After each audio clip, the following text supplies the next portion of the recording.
This isn't actually my story. It was related to me, a while ago, by an elderly gentleman that frequented a convenience store I worked at. I think back to the night where I followed him to the junkyard, and my hair still stands, along with that quiver of goose flesh that has nothing to do with the temperature. I worked in a relatively quiet part of the city, out on the edge, and we had little to fear from crime. The job didn't pay well, but what little I got helped pay some of the bills for college, and the nightly customers were few and far between, giving me more than enough time to do some reading or languish on the internet. Now, you'd think that we don't notice people when we're behind the till. We do. We just don't give a shit mostly. We can tell when we should card someone, or that desperate, almost slimy look of lust on the face of a young man buying condoms at 11 in the evening. Then, there was the old man. He showed up every Friday, like clockwork. He wore a flannel shirt with the rolled-up sleeves that had seen one wash too many, and he counted out his change with the reluctance of one used to thrift. He was polite, that man. Always a warm hello and thank you after he left with his purchase. He was stooped with age, but there was steel in that spine, I could tell. And he always bought the same thing: a small packet of milk and a little paper bag of cookies. A strange thing for an old man to buy. A doting grandparent, perhaps, but I never saw him enter the shop with another soul. This piqued my curiosity. Boredom has a way of amplifying novelty. Through the long evenings, I counted cracks on the ceiling, arranged merchandise in strange geometric shapes, saw patterns in the repeating squares of the linoleum on the floor. This strange man vexed me. Milk and cookies, a treat for a young child, yet purchased late in the night. Was he, perhaps, reliving some long-forgotten time in his youth whilst partaking of these goodies? Dark paranoia raised its head. Perhaps the old man was one of those psychotic perverts that kidnapped young girls and raised them in his basement. Week after week, we swapped perfunctory greetings, exchanged merchandise for cash. I couldn't unravel the mystery. I couldn't read into his rheumy eyes, his shaking hands, or his slow gait. I couldn't take it. This strangeness. I decided to follow him. It took me a few weeks to plan. I'd pop my head out to track him down the street until the first turn. Then I'd lock the front door and trail him to the next turn, and so on. One day, soon after he'd made his regular purchase, I made my move. Quickly locking up, I followed him at a distance, never too close, never more than a block away. There was a feeling of the forbidden in what I was doing, a little like being a child again and doing something naughty. He never suspected a thing. The streetlights gave us both long, twisted shadows as I chased him through the dark streets. He found his destination in an old junkyard, practically a landfill. The rusty chain clanged to the floor after he gave it a gentle tug. Nothing worth stealing here, it seemed. The old man walked in confidently, and I had to hurry to catch up. I quickly lost him in that maze, wandering amidst the piles of society's detritus. The light and the sounds of the city faded into the distance, the half moon in the sky giving everything an unearthly silvery sheen. The panic was there, only a heartbeat away in that strange, alien landscape. I had nearly given up hope when I finally chanced upon a small clearing, my erstwhile quarry sitting there on the dirt, showing his yellowing teeth in a wry smile. "It took you long enough to catch up," he said. I stopped short. I had nothing to say. "Come here, kid. There's nothing to fear here. I reckon something's got your interest all fired up. That's why you followed me here. You'll get in no trouble for this." The owner trusts me. She knows I don't steal, and I'm okay to close the shop early if business is slow. Slow enough that you'd spend half the night playing spy to hunt down an old codger like me.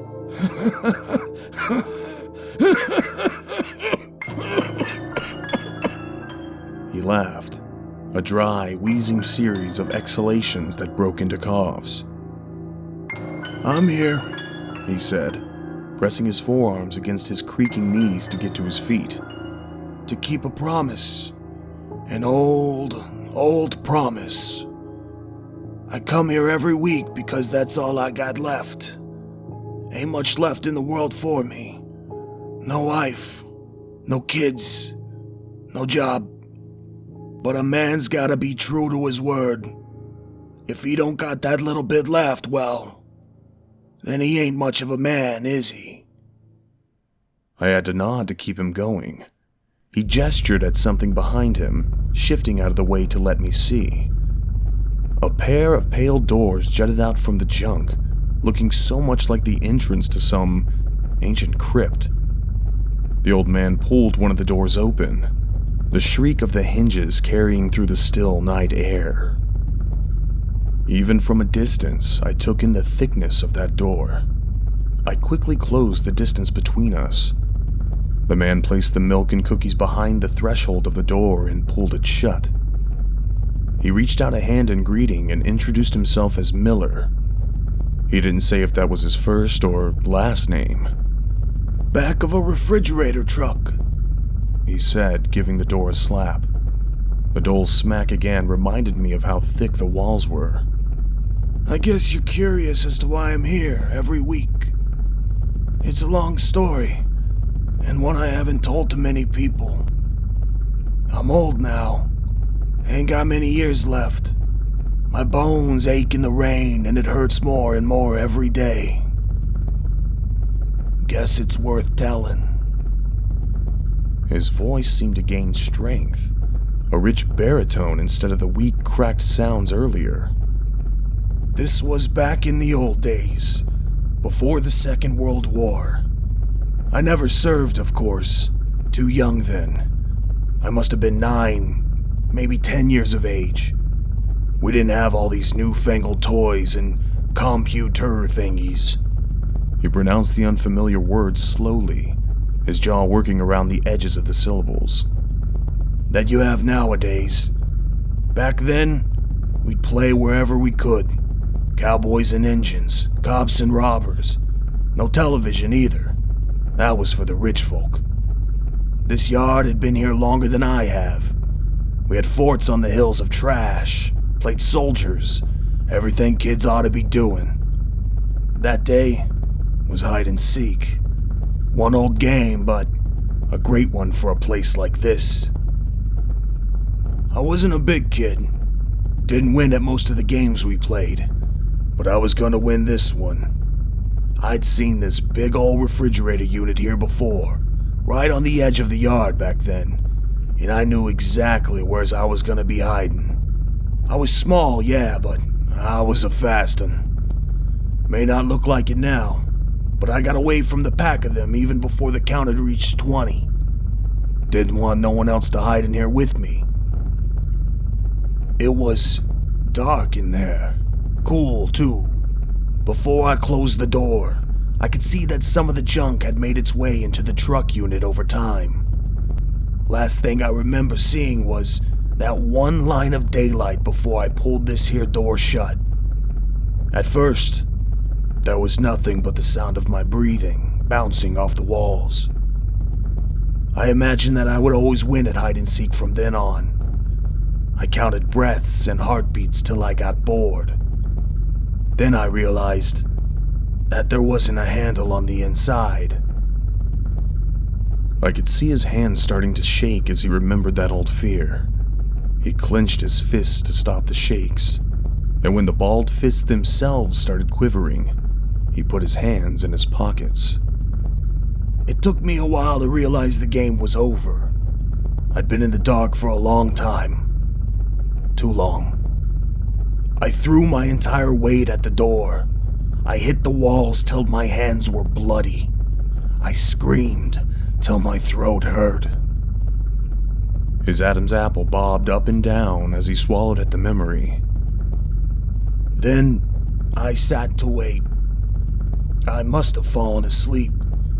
How can you tell if you're asleep when you're all alone in the darkness?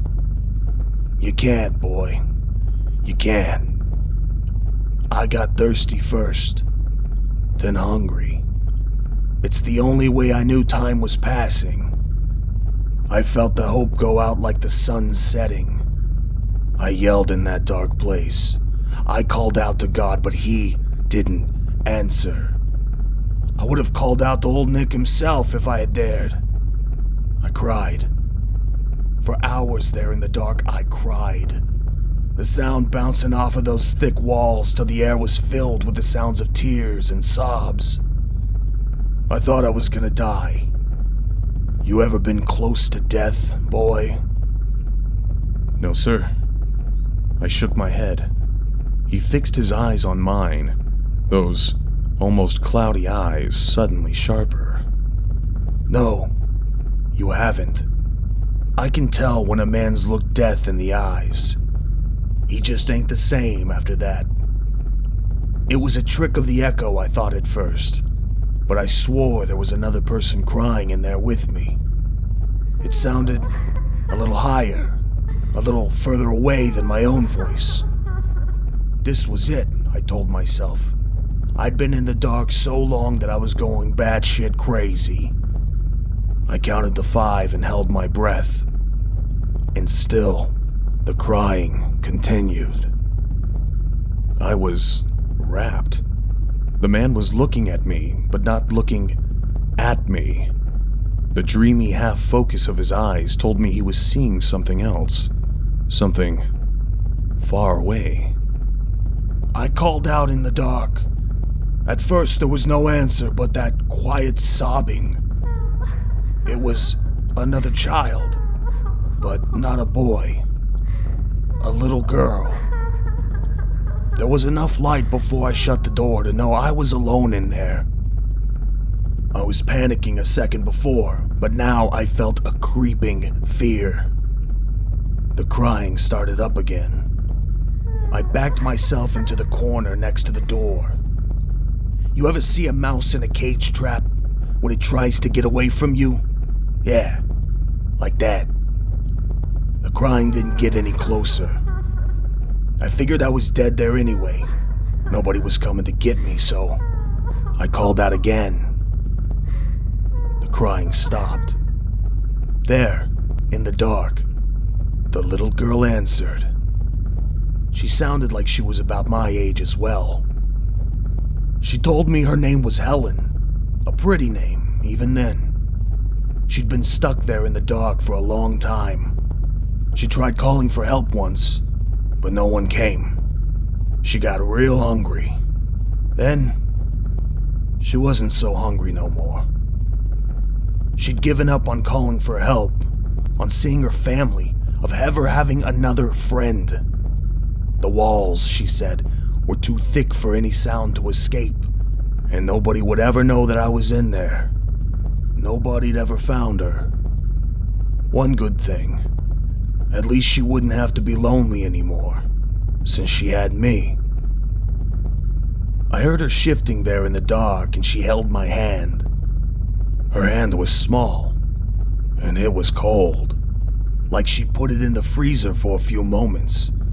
But it was all I had, and I squeezed it with all my strength.